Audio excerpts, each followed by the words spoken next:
Hello everyone, my name is Saraswathi and I'm from SMK Taman Melati. My school code is WEA0224. Today, I'll be reviewing one of my favorite novels, A Good Girl's Guide to Murder by Holly Jackson. This book is incredibly popular and a British television series based on this novel has already been released on Netflix. It was adapted by Poppy Cogan and directed by Dolly Bass.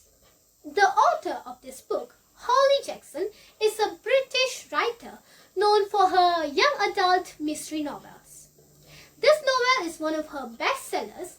In fact, it played a major role in making her famous. A Good Girl's Guide to Murder is a young adult mystery novel that follows a high school student who is determined to solve a murder case that took place 5 years ago.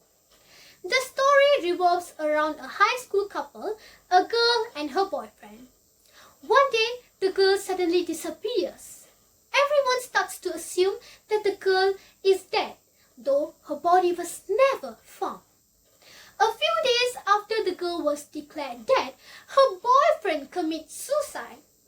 The police closed the case, concluding the boyfriend killed her, hid her body, and commits suicide out of guilt.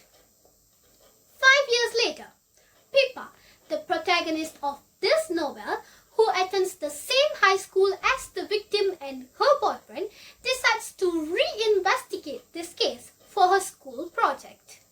Pippa strongly believes that the accused boyfriend is actually an innocent and that the real killer is still out there.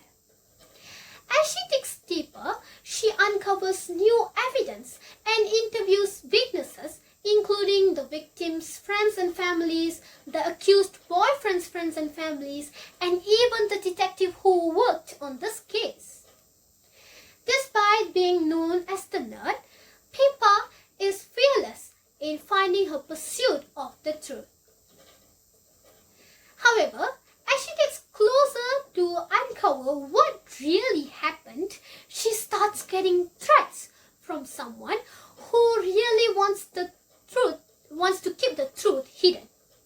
Instead of backing down, this only made Pippa more curious and determined to solve the case.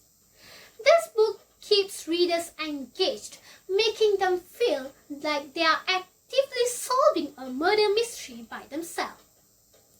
One unique aspect of this novel is its mixed media format, which includes journal entries, interview transcripts, and Pippa's personal notes.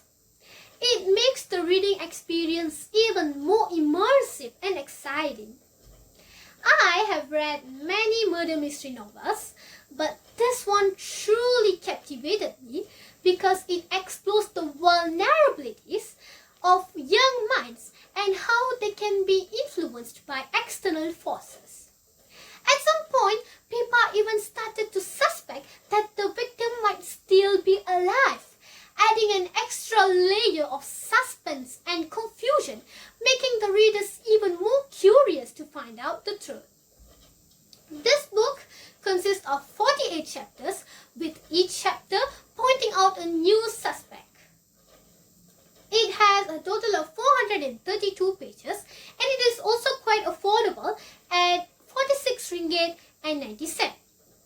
In my opinion, this book is really worth the money and time because it is well written, highly engaging, and full of unexpected plot twists. If you are a new reader or looking for a novel that is thrilling and unpredictable, I would highly recommend this novel. It keeps us guessing, like, is the victim really murdered, or is she still alive? Is the boyfriend really guilty?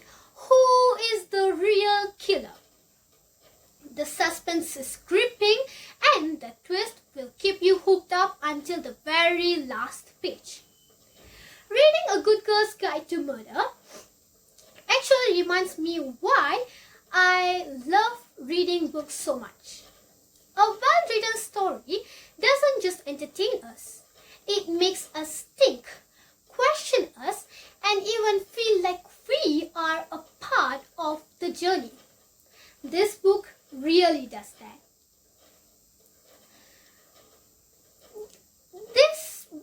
This isn't just a murder mystery novel.